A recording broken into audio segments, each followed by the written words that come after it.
लेकिन फोकस करते हैं कुछ और चीजों पर। ब्याज दरें अगले महीने से कम होनी शुरू हो सकती है, ये कहना है देश के सबसे वैल्यूएबल बैंक एचडीएफसी बैंक के एमडी आदित्य पुरी का। आदित्य पुरी के मुताबिक विदेशी निवेशक भारत में पैसा लगाने के लिए तैयार बैठे हैं, लेकिन इसमें बहुत सारी शर्तें लादने से बात नहीं बनेगी। आदित्य पुरी से ये खास बातचीत की सीएनबीसी आवाज संपादक संजय पुगलिया ने।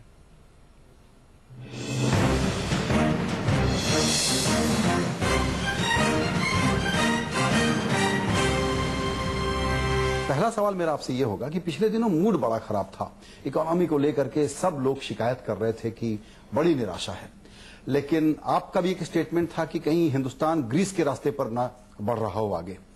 अब जो पहल हुई है एफडीआई के मसले पे, डीजल के मसले पे, सीआरआर के मसले पे, सब्सिडी का जो हुआ है, आपको लगता है कि मूड चेंज हो गया है और मीनिंगफुल कदम उठाए गए हैं?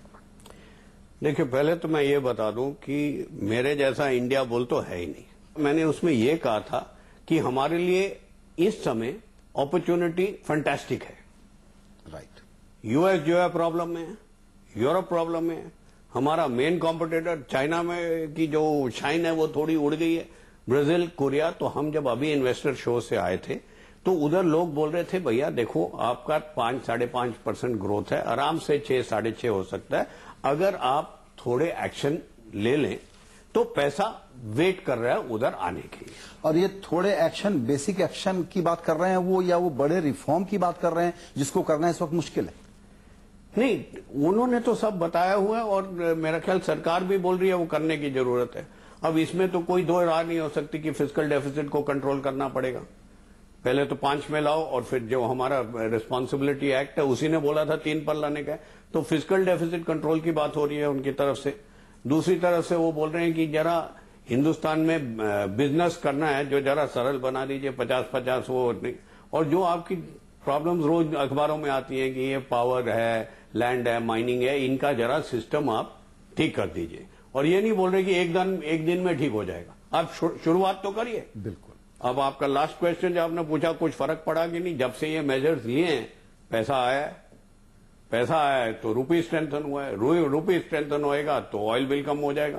तो ये तो सब लिंक्ड है। तो ये जो आपने बात कही कि आपके जो बिजनेसेस हैं, जो आपके क्लाइंट हैं, देश के भी और बाहर भी, अगर वो आना चाहते हैं, वो इस चीज का इंतजार कर रहे हैं कि आपके यहाँ रेगुलेशन को लेके, ट्रांसपेरेंसी को लेके, प्रोसीजर को लेकर के एक साफ सुथरा माहौल बन जाए। वो तो अभी उस पर कोई एक्शन नहीं हुआ है, तो क्यों आएंगे ये? नहीं, एक्शन देखिए क्या हुआ है कि ये जो हमारी चीजें चल रही हैं ये पिछले 60 साल से चल रही हैं। ये आज की बात तो नहीं है। बिल्कुल। आज की बात ये है, और मैं कहता हूं, मैं तो मीडिया का भी फैन हूं, आज की बात ये है कि आरटीआई लेके और मीडिया लेके ये सब बाहर आ रहा है जी। तो बाहर आके जो लोगों की पेशेंस है वो कम हो रही है। बिल्कुल। ये एकदम से तो सॉल्व हो नहीं सकते, पॉलिसी प्रोसीजर पर एक एक करके आगे तो चलिए ना। बिल्कुल। तो अगर कोई सोचता है कि एकदम से हो जाएंगे, नहीं होंगे। अब उन्होंने बैठाया हुआ है वो पावर का सॉल्व हो जाएगा, पर अगर आप बोले कि भैया वो पावर सॉल्व करना है पर बिजली का भाव नहीं बढ़ सकता, भाई आप ये देखिए कि आज के दिन में डीजल पर इंडिया में कम से कम 30% इलेक्ट्रिसिटी जनरेट हो रही है जी। वो 16 रुपए पर यूनिट है, या 14 या 16 रुपए पर यूनिट है। अगर 5 रुपए में आप अपने ये पावर सेक्टर प्रोजेक्ट को भी ठीक कर लें और 5 रुपए में यूनिट कर लें तो क्या हर्ज है? गरीब को फिर भी आप सस्ता दे सकते हैं। मेरे को प्रॉब्लम है जनरलाइज सब्सिडी से, क्योंकि उसको मालूम नहीं पड़ता कौन सब्सिडाइज हो रहा है। बिल्कुल। देखो, आप तो फॉरेन सूट पहन के बैठे हैं, आपको भी बिजली सस्ती मिलती है, आपको भी एलपीजी सस्ता मिलता है, आपकी 2 डीजल गाड़ियों को भी सस्ता मिलता है।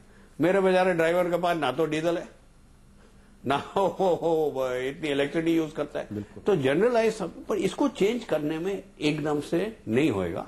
और कहना आसान है, जो हमारे पॉलिटिशियन भी है वो भी मेहनत करते हैं, सब बहुत महारथी हैं, तो करना मुश्किल है क्योंकि कल को वोट भी होना है। आपको अब जो प्रोविजंस आए हैं उसको देखते हुए लगता है कि एफडीआई रिटेल के स्पेस में अब लोग एक्चुअली यहाँ के अब शुरू करेंगे, पार्टनरशिप्स ढूंढेंगे और काम शुरू होगा, या अभी इंतजार ही रहेगा? नहीं, जरूर काम शुरू होगा। जी जी। पहले तो ये समझ लें कि ये जो हमारा सिस्टम है कि ऐसा करो ऐसा करो ऐसा करो और फिर हम अलाउ करेंगे, भैया ये भी याद रखें कि जिसका पैसा है उसका भी दिमाग है। बिल्कुल। तो उसको भी कुछ चाहिए। और मैं ये इसलिए कह रहा हूं आपके दूसरे सवाल के लिए, लोग क्यों आएंगे इधर? हमारे 1 बिलियन की आबादी है, हमारी आबादी छोटी है, हम समझो समवेयर बिटवीन 6.5 और 8.5% के बीच में ग्रो करेंगे जी। तो मार्केट तो यहां फैंटास्टिक होएगा, वो भी यहां प्रॉफिट बनाने आ रहे हैं, आएंगे, जरूर आएंगे। बिल्कुल। पर आप ढंग की पॉलिसीज तो रखिए, उसमें ये ना लगे उनको कि यहां आके या तो रुपी डिप्रिसिएशन से या नॉन ट्रांसपेरेंट पॉलिसी से हमको मुसीबत हो जाए। जब इन्फ्लेशन बढ़ेगा तो जिस आरबीआई से हम उम्मीद करते हैं कि इंटरेस्ट रेट साइकिल थोड़ा सा बदले, थोड़ा सा सॉफन हो जाए, वो टाइमिंग थोड़ा सा मिसमैच सा है। तो इन्फ्लेशन पे और इंटरेस्ट रेट पे आपका आउटलुक क्या है? देखो, पहले तो मैं कह रहा हूं कि जो आरबीआई कर रहा है ठीक कर रहा है। दो चीजें हैं, इंटरेस्ट रेट, आपको इंटरेस्ट रेट कम होने से मतलब है, मैं बोल रहा हूं इंटरेस्ट रेट कम हो जाएगा। एक तो आप अक्टूबर 1 आने दीजिए, बैंक्स वैसे ही कम कर देंगे क्योंकि डिपॉजिट कॉस्ट घट गई है। और दूसरा, सुब्बाराव इसलिए भी कम नहीं करना चाहते हैं तो इसलिए कर देंगे क्योंकि दिल्ली चाहती है? नहीं, ऐसा तो गलत होएगा। गवर्नर साहब के लिए कहना, उन्होंने अपना इंडिपेंडेंस दिखाई है और मैं तो उनका सपोर्टर हूं। बिल्कुल। तो मेरे हिसाब से, और दूसरा, अभी क्या जरूरत थी? अभी जरूरत थी लिक्विडिटी की। बिल्कुल। तो मेरे हिसाब से आप बैंकर का पूछें, बिना ये टिप्पणी किए कि रिजर्व बैंक ने ठीक किया है कि नहीं, मैं कहता हूं कि between policy rate cut and CRR cut, मेरे को क्या चाहिए, मैं सीआरआर रेट कट से ज्यादा खुश हूं। प्रदीप चौधरी साहब ने भी यही बोला था। अब 25 का 50 हो जाता तो और खुश होता, 75 होता तो और खुश होता। तो शायद अक्टूबर एंड में हो जाए। अगर हो जाए तो इससे बैंक का कॉस्ट ऑफ फंड नीचे आता है, कॉस्ट ऑफ फंड नीचे आता है तो हमारा बेस रेट नीचे जाता है, बेस रेट नीचे जाता है। अब पॉलिसी रेट से एकदम उतना इंपैक्ट नहीं आता। तो मेरे हिसाब से इन्फ्लेशन का देखते हुए, और जैसे मैंने बोला था कि इनकी भी इनके भी स्टूल की 3 लाते हैं, इन्फ्लेशन है, ग्रोथ है और करेंसी है। बिल्कुल। तो ये तीनों देख के इन्होंने सही स्टेप उठाया। बिल्कुल। लॉजिकली आगे जाते हुए, जो पिछले 2 हफ्तों में कुछ काम और अनाउंसमेंट हुए, उसको देखते हुए नेक्स्ट स्टेप के तौर पर आपकी नजर किन किन चीजों पर जो आप चाहते हैं कि ये तो हो जाए, या आपको लगता है कि हो जाएगा?